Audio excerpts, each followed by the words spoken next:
एक दिन गौतम बुद्ध अपने शिष्यों के साथ एकदम शांत बैठे हुए थे। उन्हें इस प्रकार बैठे हुए देख शिष्य चिंतित हुए कि कहीं वह अस्वस्थ तो नहीं है। एक शिष्य ने उनसे पूछा कि आज वह मौन क्यों बैठे हैं, क्या शिष्यों से कोई गलती हो गई है? इसी बीच एक अन्य शिष्य ने पूछा कि क्या वह अस्वस्थ हैं? पर बुद्ध मौन रहे। तभी कुछ दूर खड़ा व्यक्ति जोर से चिल्लाया, आज मुझे सभा में बैठने की अनुमति क्यों नहीं दी गई है? बुद्ध आंखें बंद करके ध्यान मग्न हो गए। वह व्यक्ति फिर से चिल्लाया, मुझे प्रवेश की अनुमति क्यों नहीं मिली?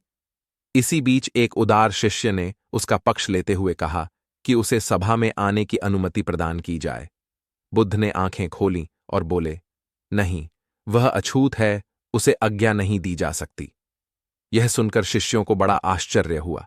बुद्ध उनके मन का भाव समझ गए और बोले, हां, वह अछूत है। इस पर कई शिष्य बोले, हमारे आश्रम में जात पात का कोई भेद ही नहीं, फिर वह अछूत कैसे हो गया? तब बुद्ध ने समझाया, आज वह क्रोधित होकर आया है। क्रोध से जीवन की एकाग्रता भंग होती है। क्रोधी व्यक्ति प्राय मानसिक हिंसा कर बैठता है, इसलिए जब तक वह क्रोध में रहता है तब तक अछूत होता है। इसलिए उसे कुछ समय एकांत में खड़े रहना चाहिए। क्रोधित शिष्य भी बुद्ध की बातें सुन रहा था।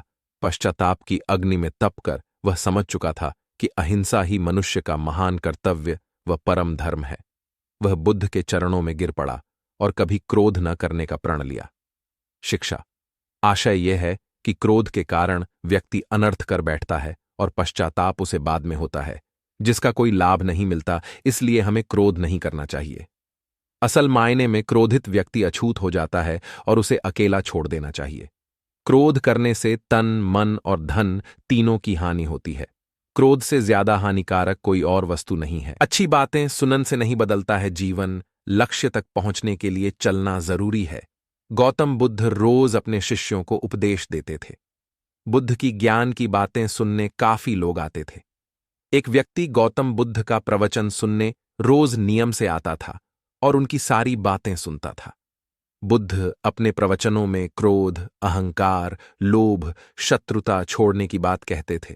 बुद्ध के प्रवचनों का सार यही था कि इन बुरी बातों को छोड़े बिना जीवन में शांति नहीं मिल सकती है। एक दिन उस व्यक्ति ने गौतम बुद्ध से कहा कि तथागत, मैं रोज नियम से आपके प्रवचन सुन रहा हूं, लेकिन मुझे कोई लाभ नहीं मिल रहा है। आपकी सारी बातें सच है, लेकिन मेरे जीवन में इनसे कोई बदलाव नहीं आ रहा है। बुद्ध ने उस व्यक्ति से पूछा कि तुम कहाँ रहते हो? उसने जवाब दिया कि मैं श्रावस्ती में रहता हूं। बुद्ध ने पूछा, ये जगह यहां से कितनी दूर है? उस व्यक्ति ने जगह की दूरी बताई। इसके बाद बुद्ध ने फिर पूछा, तुम वहां कैसे जाते हो? व्यक्ति ने बताया कि कभी घोड़े पर, कभी बैलगाड़ी पर बैठकर जाता हूं।